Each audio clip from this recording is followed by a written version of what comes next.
अगर व्हाट्सएप पे message forward करके मुल्क की आज़ादी हो सकती तो शायद आने वाली 1000 नस्लें भी गुजर जाती, तब भी ये मुमकिन नहीं था। कहता है कोई अदालत में जाके कि मुझे सजा दे दो, उठाओ, आज भी कागज मौजूद हैं अदालत में, आज भी वो फाइलें महफूज हैं। अदालत में जज ने 2 साल सजा करने के बाद जब उतर गया कुर्सी से तो मौलाना हबीबुर रहमान लुधियानवी को एक बात कही विद्यासागर ने कि मौलाना साहब मैं आपको सजा नहीं देना चाहता था, लेकिन डिप्टी कमिश्नर कुलटन बहादुर ने हुक्म दिया था कि सजा देनी है। तो क्या बात कही मौलाना हबीबुर रहमान लुधियानवी ने? फरमाया जज साहब आज इस अदालत में मुझे आजादी और गुलामी का फलसफा समझ आ गया। तुम जज की कुर्सी पर बैठकर अंग्रेज के गुलाम हो, मैं कटहरे में खड़ा होकर भी आजाद हूं। मुल्क को अंग्रेज से आजाद करवाने के लिए जो एक तवील लड़ाई लड़ी गई उसकी अलामतों में से एक अलामत है। इतनी आसानी से ये दिन नहीं आ गया। और उन लोगों को भी पता होना चाहिए जो कि आज देशभक्ति की शक्ल के अंदर मुसलमानों पर शक करते हैं, उनको भी इस मुल्क की तारीख पढ़नी होगी कि ये दिन आखिर आया कैसे। भारत के मुसलमानों ने अपने इस वतन को अंग्रेज जालिम से आज़ाद करवाने के लिए आप अंदाज़ा लगाइए कितने साल लड़ाई लड़ी होगी। जो आम पढ़ा लिखा आदमी है क्या अंदाज़ा लगा सकता है कि मुसलमानों ने मुल्क की जंग आज़ादी में आखिर कितने साल तक लड़ाई लड़ी हुई होगी। क्या मुसलमानों ने तहरीक आज़ादी 1929 से शुरू की है या मुसलमानों ने तहरीक आज़ादी 19वीं सदी के इब्तिदा में की थी? क्या हमने 1857 की जंगी की आज़ादी के वक्त अंग्रेज से टकराना शुरू किया था? ऐसा नहीं है। 1-2 दिन की दास्तान नहीं है, 1-2 साल की दास्तान नहीं है, 50-100 साल की दास्तान नहीं है, 100-200 साल की दास्तान नहीं है। 362 साल तक लगातार हम अंग्रेज के साथ टकराए हैं, उसके बाद इस मुल्क को आज़ादी अता हुई है। 362 साल तक हम अंग्रेज से। आज जिन लोगों को इस्लाम अच्छा नहीं लगता मैं उन्हें बताना चाहता हूं कि हम अंग्रेज से टकराए क्यों। जब इस मुल्क में अंग्रेज आया, जब उसने ईस्ट इंडिया कंपनी के नाम पर यहां हाथ पैर फैलाने शुरू कर दिए तो सबसे पहले सिराजुद्दौला ही क्यों उठे? टीपू सुल्तान ने अपनी शहादत क्यों दी है? बहादुर शाह जफर रहमतुल्लाह अलैह के शहजादों का कत्ल क्यों हुआ है? शाह वलीउल्लाह मुहद्दिस देलवी ने कुर्बानी क्यों दी है? शाह इस्माइल शाह रफीउद्दीन देलवी ने अपनी कुर्बानियां क्यों पेश की हैं? बेगम हजरत महल ने अपनी जान निसार आखिर क्यों कर दी गई इस मुल्क के अंदर? कि 1857 की जंग आज़ादी में कितने मुसलमान शहीद हुए होंगे? 1-2 मुसलमान शहीद नहीं हुए, 1-2 हज़ार शहीद नहीं हुए, 10-20 हज़ार नहीं हुए। उठाइए तारीख 1857 में जब हम अंग्रेज के खिलाफ लड़े हैं, 5 लाख मुसलमानों ने एक दिन में अपनी शहादत दी है। 5 लाख लोगों ने अपराध किया। आज तो कोई भी उठता है वो कह देता है, पूछते हैं वो कि गालिब कौन है। गालिब ने उर्दू अदब को एक तहजीब दी थी, गालिब ने लोगों को सिखाया कि शेर कैसे कहे जाते हैं, गालिब ने ये तरबियत दी कि है क्या अदब। और गालिब के दौर में 2-4 जो नए शायर पैदा हुए तो पूछने लगे लोगों से भाई ये गालिब कौन है? तो गालिब ने कहा था कि पूछते हैं वो कि गालिब कौन है, कोई बतलाए कि हम बतलाएं क्या। सरदार पटेल ने लिखा था कि मुसलमानों की इस कुर्बानी ने हिंदुस्तान की दीगर तमाम अक़वाम को कुर्बानी के मामले में पीछे छोड़ दिया। क्या कोई ऐसा है कि सामने से गोली चलती हो और वो अपनी छाती आगे करके कहे कि इस छाती पर गोली मारो और उस गोली खाने का मकसद इस ज़मीन को अंग्रेज से आज़ाद करवाना हो। रहमान रहीम। शुरू अल्लाह ताला के नाम से जो बड़ा मेहरबान और निहायती रहम करने वाला है। तमाम हज़रात सूरह फातिहा और दुरूद पाक पहले पढ़ लीजिए। औज़ु बिल्लाहि मिनश शैतानिर रजीम, बिस्मिल्लाहिर रहमानिर रहीम। अल्हम्दुलिल्लाहि रब्बिल आलमीन, अर्रहमानिर रहीम, मालिकी यौमिद्दीन, इय्याका नअबुदु व इय्याका नस्तईन, इय्याका नअबुदु व इय्याका नस्तईन, इय्याका नअबुदु व इय्याका नस्तईन, इहदिनस सिरातल मुस्तक़ीम, सिरातल्लज़ीना अनअमता अलैहिम गैरिल मग़दूबि अलैहिम वलद्दाल्लीन, आमीन। वाला आली मुहम्मद कमा बारकत अला इब्राहीम वाला आली इब्राहीम इन्नका हमीदुम मजीद।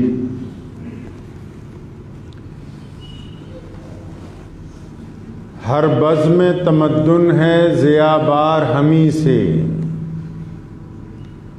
हर बज़्म में तमद्दुन है ज़ियाबार हमी से, कायम है यहाँ गर्मी बाज़ार हमी से। मिट जाता है ख़बरों से कभी नाम हमारा, मिट जाता है ख़बरों से कभी नाम हमारा, बनती है कभी सुर्खी अखबार हमी से। आज 23 जनवरी है और 3 दिन के बाद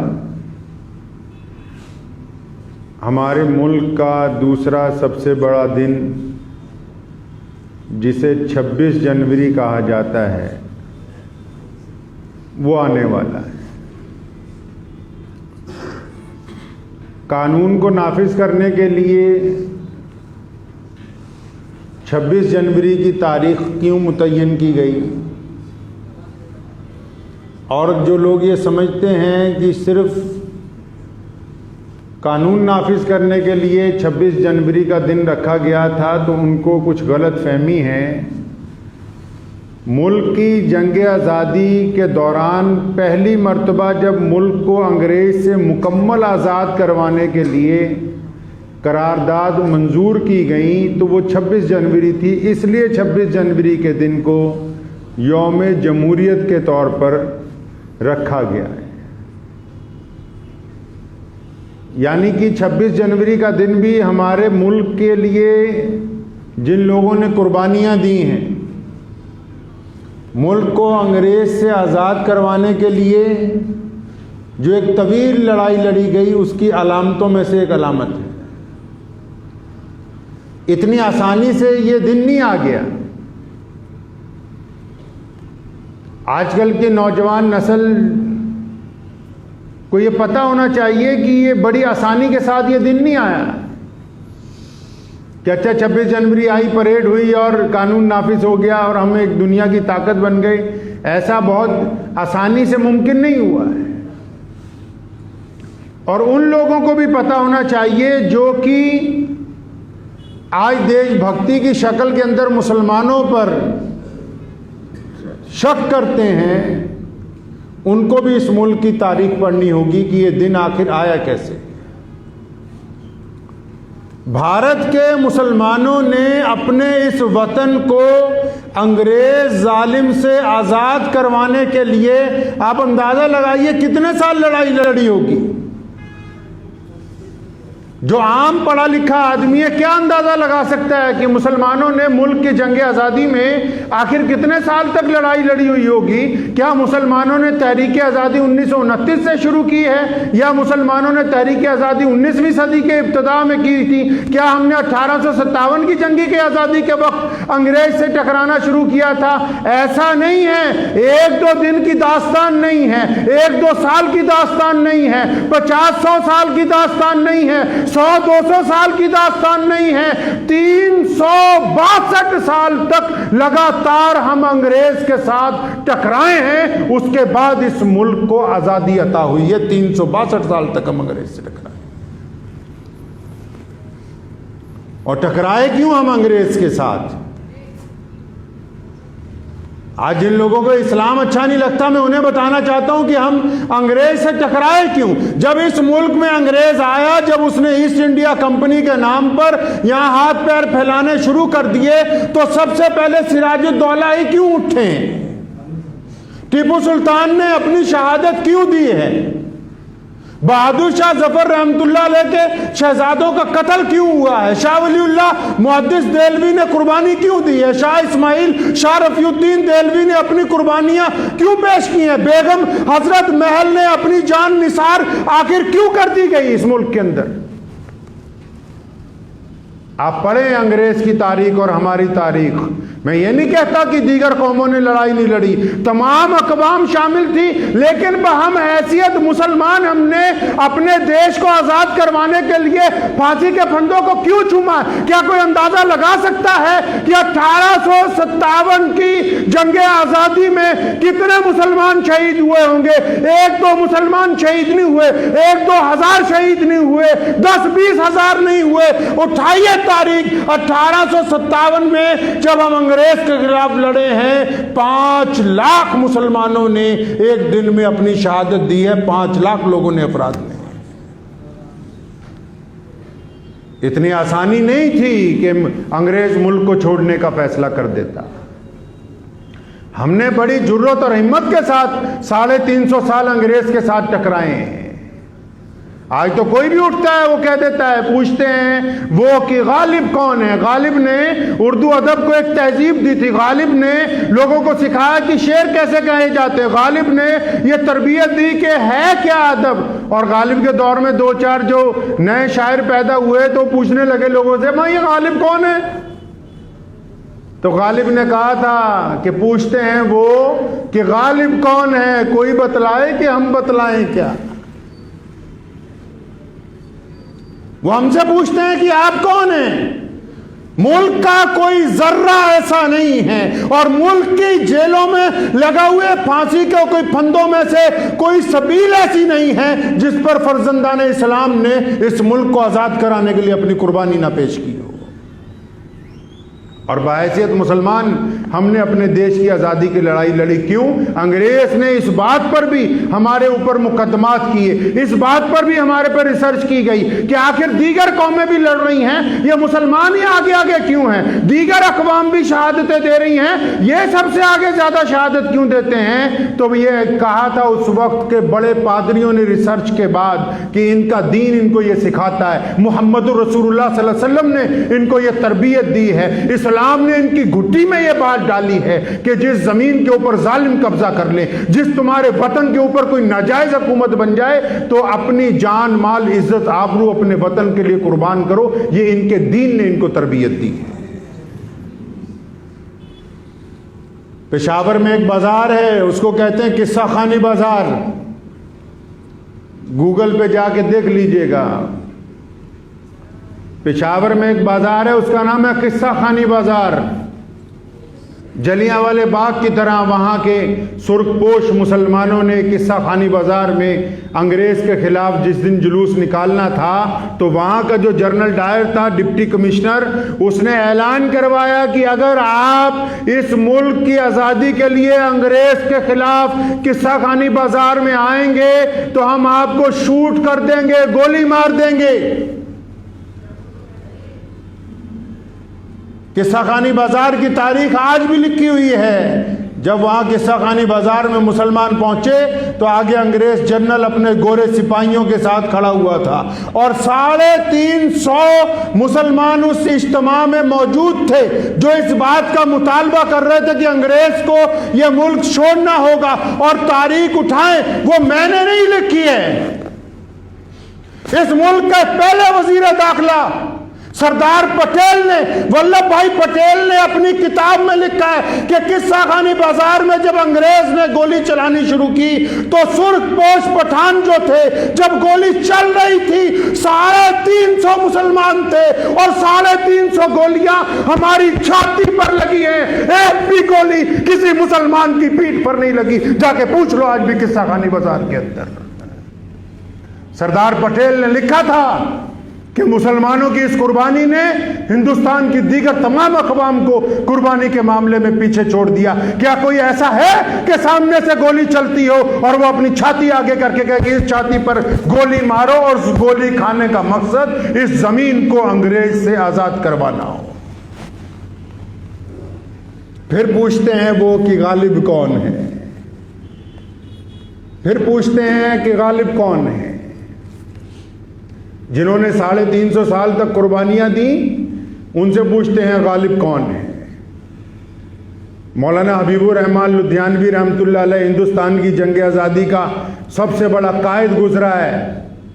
जिस दिन पहली गिरफ्तारी हुई लुधियाना का दर्जा अव्वल का मजिस्ट्रेट, जिसको सीजीएम कहते हैं, चीफ जुडिशियल मजिस्ट्रेट, जब उसकी अदालत में अंग्रेज ले गए, सिपाहियों के पास, अंग्रेज थानेदार के पास कोई उज़र नहीं था कि किस बात पर मौलाना को सजा देनी है, तो मौलाना ने खुद कहा कि मुझे लगता है कि तुम मजबूर हो, मुझे सजा देने के लिए कोई सबूत नहीं मिल रहा। लेकिन वकील को कहा, सरकारी वकील को, कि मैं खुद इस्तगासे की मदद के लिए बयान देता हूं। इस अदालत में इस जज के सामने विद्यासागर जज थे अंग्रेज के, और मौलाना हबीबुर रहमान लुधियानवी ने बयान लिखवाना शुरू किया कि मैं बहैसियत मुसलमान मुहम्मदुर रसूलुल्लाह सल्लल्लाहु अलैहि वसल्लम के अकीदे पर ईमान रखता हुआ ये कहता हूं कि ये मुल्क भारत मेरा वतन अजीज है, मैं यहाँ पैदा हुआ हूं, अंग्रेज के खिलाफ लड़ना मुझ पर फर्ज है, और अंग्रेज हुकूमत अगर अपने खिलाफ मेरे लड़ने को,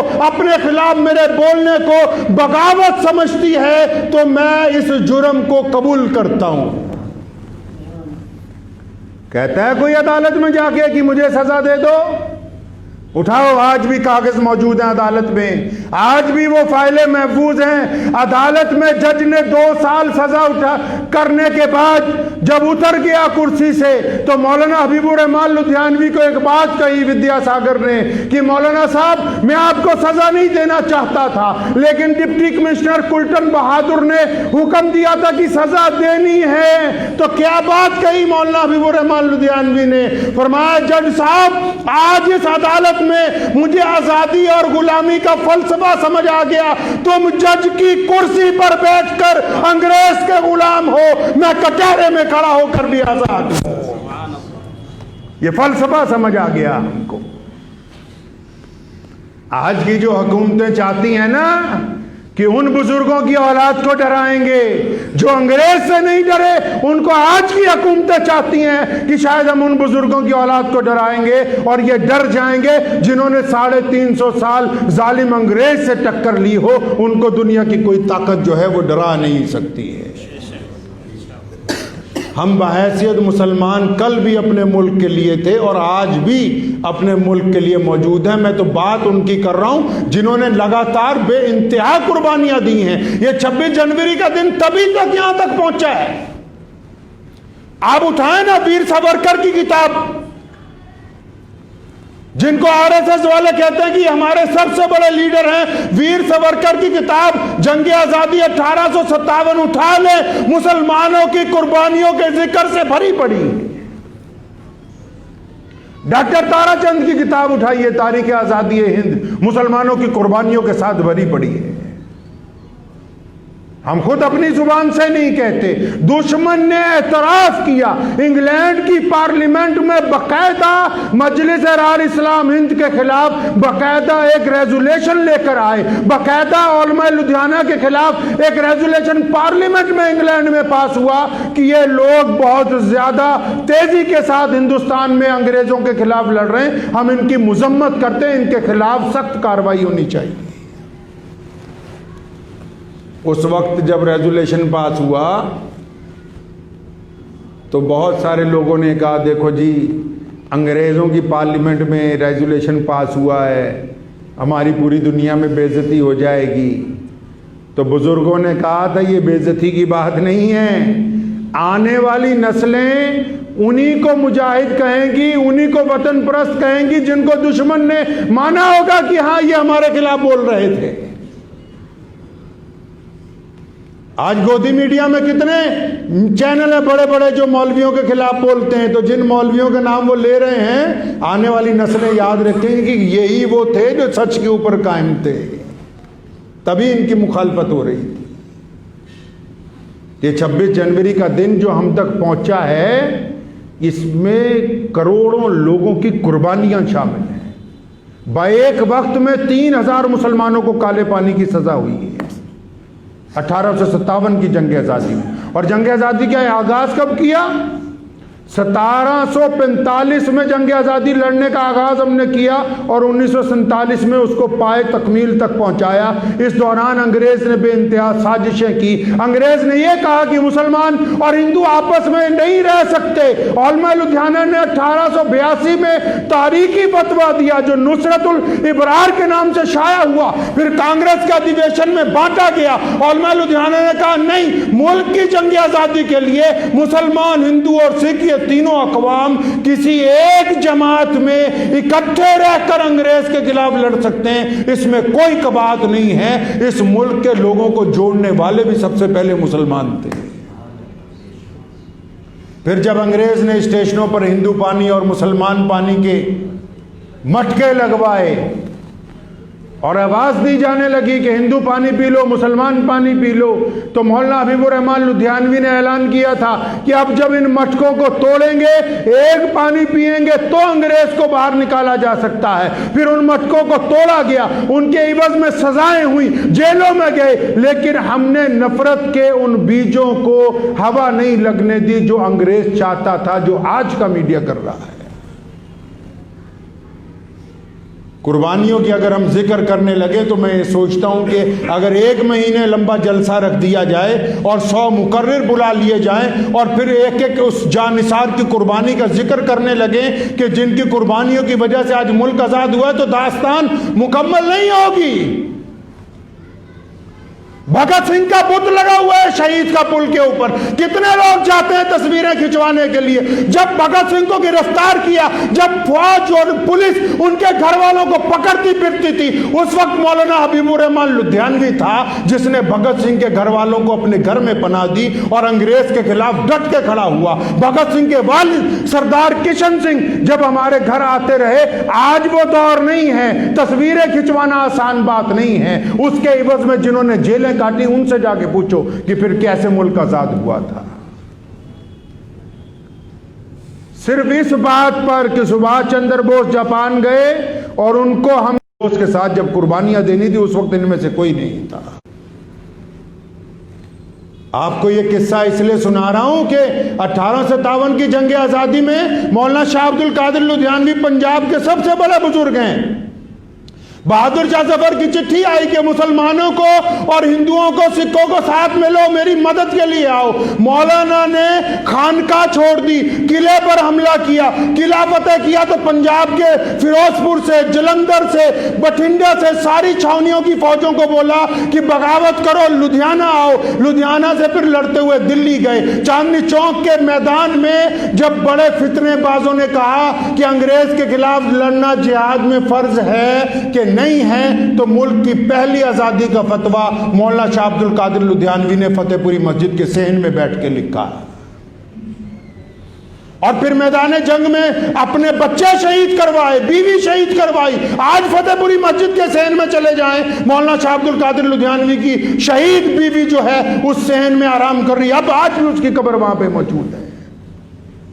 और जिस दिन जंग आज़ादी नाकाम हो गई 1857 की, अपने घर नहीं पलट सके तो अंग्रेज ने उनकी मस्जिद गिराई, अंग्रेज ने उनके घर गिराए, अंग्रेज ने तमाम मोहल्ले मिसमार कर दिए और इस घंटाघर चौक से गिरजाघर चौक के दरमियान एक फांसी का फंदा लगवाया। और जितने मुसलमान और हिंदुओं ने जंग आज़ादी में मौलाना का साथ दिया था, सबको एक एक करके फांसी दी गई। तब ये 26 जनवरी का दिन आया, ये आने वाला नहीं था। अगर व्हाट्सएप पे मैसेज फॉरवर्ड करके मुल्क की आज़ादी हो सकती तो शायद आने वाली 1000 नस्लें भी गुजर जाती, तब भी ये मुमकिन नहीं था। ये आने वाली नस्लों को ये कहानियां, ये किस्से याद रखने होंगे। याद रखो एक बात, जो कौमें, जो नस्लें अपने शोहदा को भूल जाएं, दिल की तख्ती पे ये बात लिख के बैठ ले जाइए। पूरा कुरान पढ़ लें, पूरी हदीस पढ़ लें, अल्लाह का फरमान पढ़ लें, रसूलुल्लाह सल्लल्लाहु अलैहि वसल्लम के इरशादात पढ़ लें। तमाम लोगों में से अगर कोई दर्जा सबसे बड़ा अता हुआ है तो सिर्फ शोहदा को हुआ है, शहीद के बराबर किसी को दर्जा नहीं दिया गया।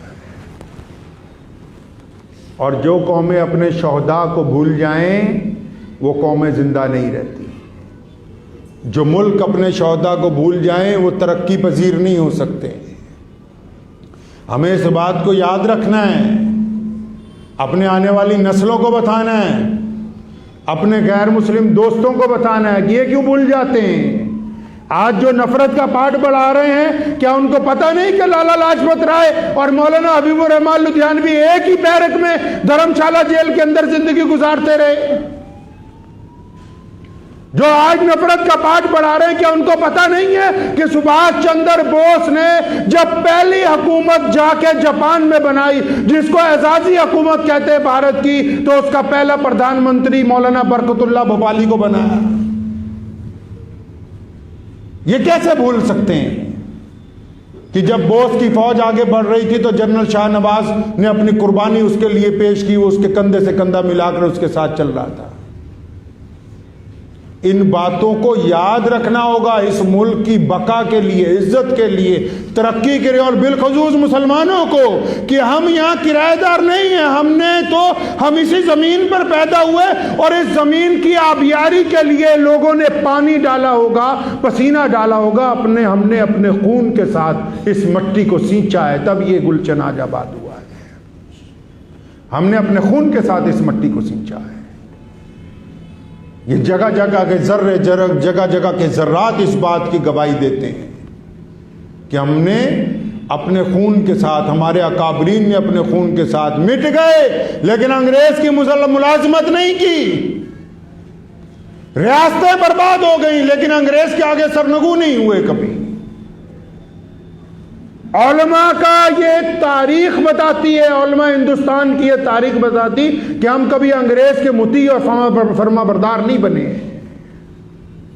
हमेशा अंग्रेज की आंखों में आंखें डालकर बात की। गवर्नर आया पंजाब का मौलाना शाह अब्दुल कादिर साहब लुधियानवी रहमतुल्लाह अलैह के पास, उसने कहा कि हजरत हम तो चाहते हैं कि आपको काजी बना दें पूरे पंजाब का, जस्टिस बना दें। फरमाया नहीं, मैं तुम्हारे मतहत रहकर ये काम नहीं करना चाहता। आज तो कोतवाल आ जाए ना किसी के, तब लोग अपना अकीदा बदल लेते हैं। मैंने एक जगह लिखा है कि अब तो जेलें चोर उचक्कों के लिए रह गई हैं, क्योंकि जो लोग हक बात करने वाले थे वो तो चुप हैं, तो हक बात करेंगे नहीं, तो हक बात करेंगे तो कुछ होगा। अब तो चोर उचक्कों के लिए रह गए। कोई भी बंदा हो, ये तो जरूरी नहीं कि मुसलमान ही हो, मुल्क में एक बात मौलाना हबीबुर रहमान लुधियानवी ने मुल्क की आज़ादी के बाद बड़ी ज़बरदस्त कही।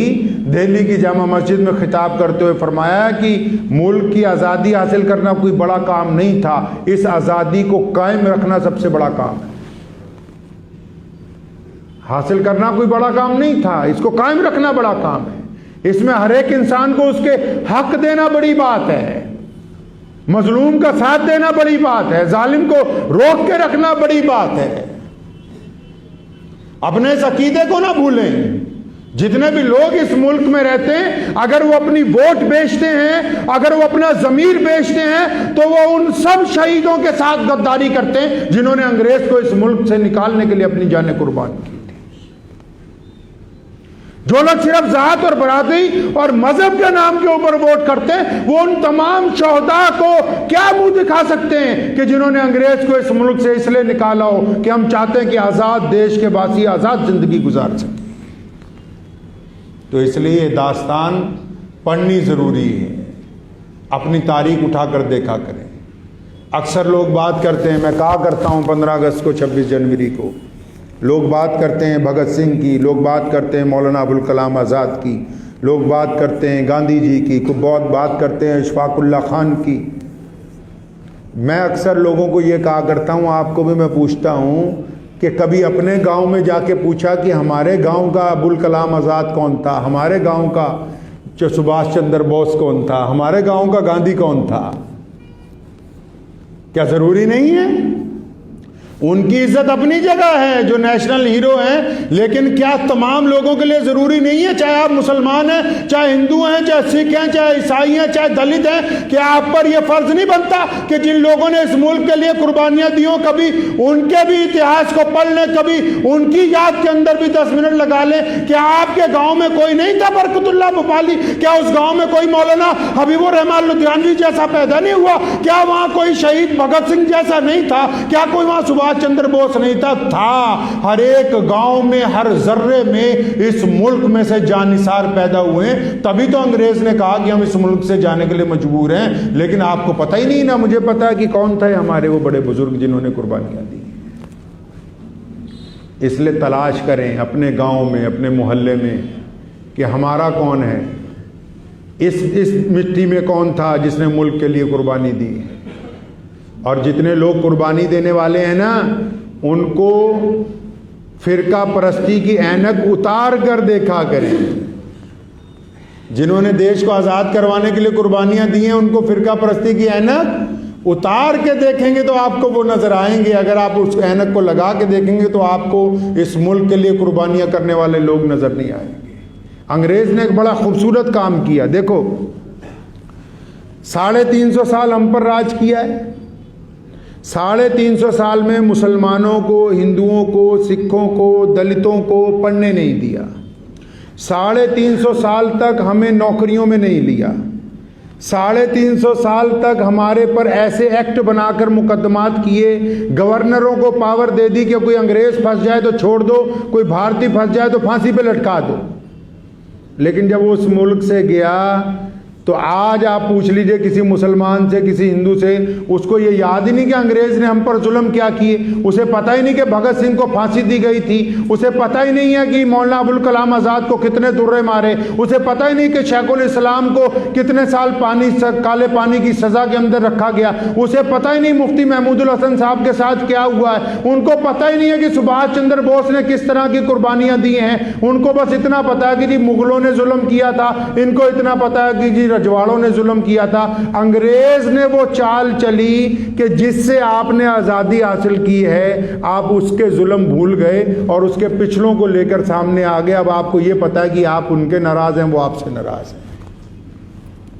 कमाल की बात आप ये देखिए अंग्रेज की कि वो हमें अच्छी तरह मांझ कर भी गया 350 साल, पूरे मुल्क को चूस भी लिया। 350 साल तक सारे जवाहरात, सारे कीमती पत्थर, सारे अजाइबात, सारी बड़ी बड़ी खदानें, हर चीज इंग्लैंड, पूछ लीजिए इंग्लैंड में जाके 100 साल पहले कुछ भी नहीं था। टूटी हुई सड़कें थी, बेकार घर थे। हमारे ही मुलाजिम, हमारे ही मजदूर, हमारे ही मुल्क का सरमाया सारा पूरा अपना देश भी बनाया और जाते जाते हमें मजहब के नाम पर आपस में लड़वा गया। अब हम अंग्रेज को अच्छा समझते हैं, अपनों को ही बुरा समझते हैं। ये कमाल किया है अंग्रेज ने। दुआ कीजिए कि अल्लाह ताला में हिदायत अता फरमाए और अपने मुल्क के लिए, अपने मुल्क की तरक्की के लिए काम करने वालों में शामिल फरमाए।